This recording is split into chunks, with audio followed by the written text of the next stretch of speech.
So, what's the best bench press technique for shoulder pain and long-term shoulder health?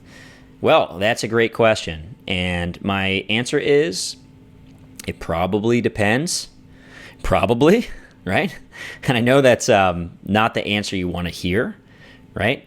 But let me explain a little bit. I think that's probably more true than saying there is one technique that's better than another, right? So there's no research to show one technique is superior to another, right? No one has done a research study where they take a large group of lifters, right? And let's say one group of lifters, they lift with a close grip with a big arch when they bench press, right? And group two, they bench press with a really flat arch, right? With a really wide grip, right? And let's say they control the programming, so all the sets and the reps are exactly the same from group to group. They control all the other variables, so recovery, all the other accessory exercises in the program, and they follow them out over 10, 20, 30 years. And at the 30-year mark, they ask them what their pain is like, what their injury history has been like, and they do MRIs of the shoulder. That study doesn't exist, right? So we don't have good research to show close grip is better than wide grip. Having an arch is better than not. Packing the shoulder down and back is the key to shoulder health. We don't know that, okay? So I think it's really, really important that you just at least, keep that in the forefront of your brain. So when someone tells you that they've figured out the best technique for shoulder health, they're just guessing. Really, they're really just guessing.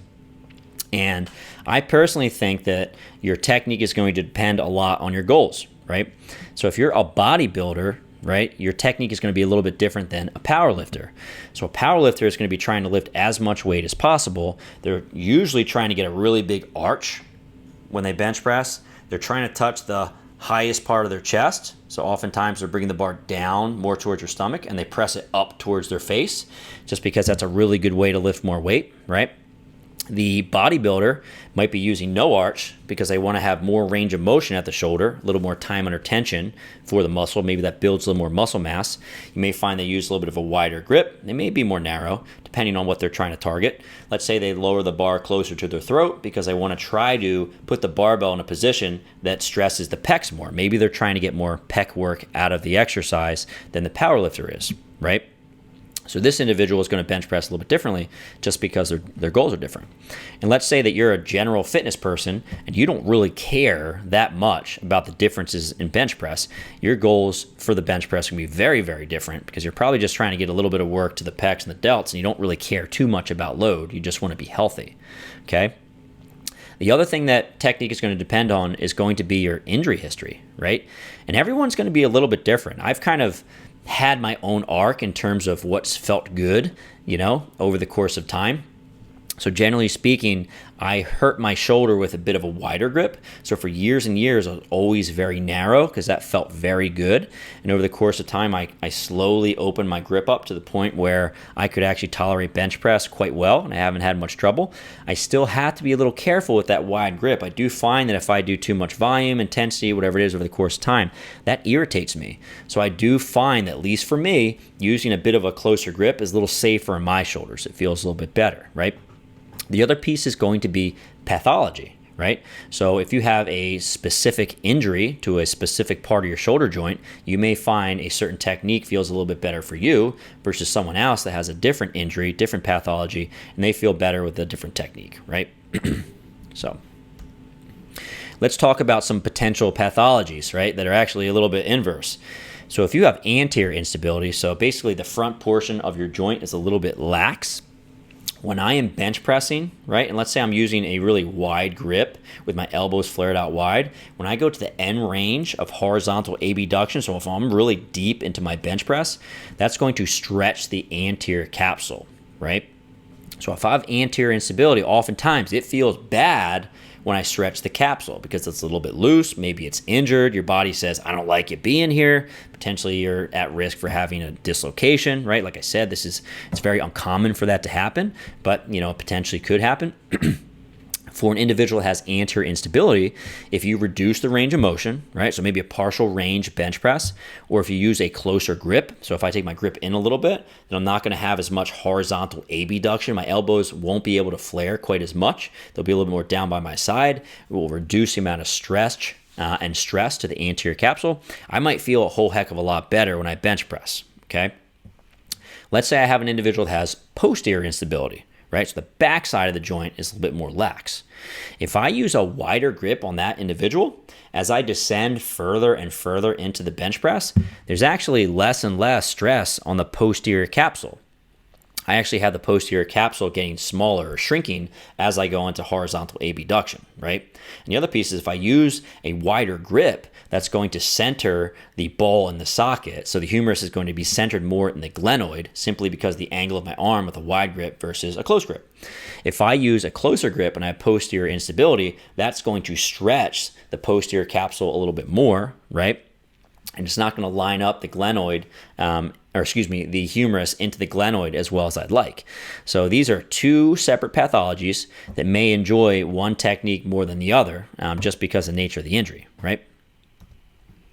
So what about distal clavicle osteolysis?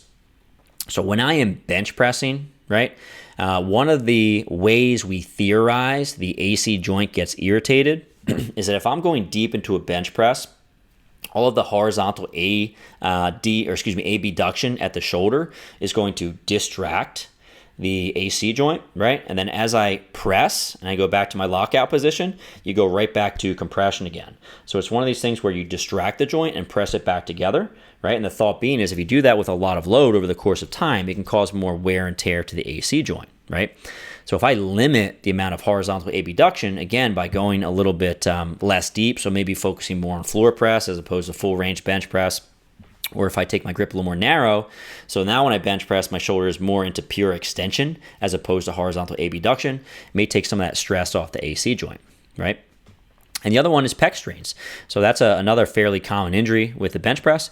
If I use a wider grip that puts my pecs in a better position to produce force, I'm going to utilize more of my pecs probably when I bench press, which may not feel good if I have a history of Peck strains, right? So maybe I will feel a bit better with a closer grip if I'm that Peck strain guy, right? So the other thing to think about is that altering your technique is just going to alter the stress, okay? So I really like this analogy. It's robbing Peter to pay Paul, right? So if I am going to be stressing, let's say, my shoulder less with a close grip bench press, you better bet that stress is going to go somewhere else. So the tricep, right? The other piece is if I go from a wide grip bench press to a close grip, I might use less weight because I simply can't use as much weight with a close grip bench press, and that's actually where the weight goes, right, off the bar because you don't have the strength to lift it. So a few things to keep in mind. If you use a close grip, that's going to reduce torque on the shoulder, right? If you want to see the research studies where I'm taking this from, it's going to be in the show notes, all right? And the other reason why this is probably going to decrease some of the stress on the shoulder is because it allows the elbow extensor, so basically the triceps, to contribute more force production, okay? It basically creates a moment arm for the elbow to produce a little bit of force, right? So now it's not as much work for the shoulder, it's a little bit more work for the elbow and the tricep. So because of that, a little less stress on the shoulder, right? Another reason why going to a close grip might be a little bit helpful on the shoulder is because going more narrow, so taking a closer grip, places the pecs in a less biomechanically advantageous position, right? And it also shortens the range of motion, which is going to reduce stress on the anterior capsule and the stretch on the AC joint, right? Another interesting thing I found in this same study is that if you use a pronated grip, right? So typical bench press grip, you're going to place the supraspinatus, right? So the top part of the rotator cuff underneath of the acromion. And because of that, maybe you're a little more likely to impinge the supraspinatus with a pronated grip. And if you use a supinated grip, so an underhand grip, and I got to be honest, not a lot of people use this grip, but in some folks with shoulder pain, it feels great, right? What you're doing is you're taking the supraspinatus out from underneath the acromion, and you're placing the long head of the biceps underneath the acromion, right? So let's say that the supraspinatus is not tolerating compressive forces of impingement, right, of the acromion pushing down on it. And if you take your hands and flip underneath to a supinated grip, all of a sudden the supraspinatus is no longer being impinged. Now the long head of the biceps is under the acromion, right? But also, I mean, if you have a long head of the biceps irritation, right? If you have, let's say, a tendonitis, tendinosis, and you try to use an underhand grip, that might feel terrible, right? But you may feel phenomenal with a pronated grip, right? So just keep in mind that when you change your technique, it's not like magically everything is perfect, right? You're just taking the stress from one place and you're dumping it somewhere else, right? So just keep that in mind. Okay. So final thoughts on what's the best bench press technique for shoulder pain. The best technique is probably going to be something that it allows you to reach your goals and respects your individual injury history, right? That may mean considering using a moderate grip width for the average person. This is maybe useful based on the types of injuries that we see in the bench press and the theory as to why using a close grip maybe decreases some of the stress on those structures. I don't know. I have no idea, right? That's just a guess on my part. The other thing that may be helpful is to use varied grips, maybe varied implements throughout the course of the year.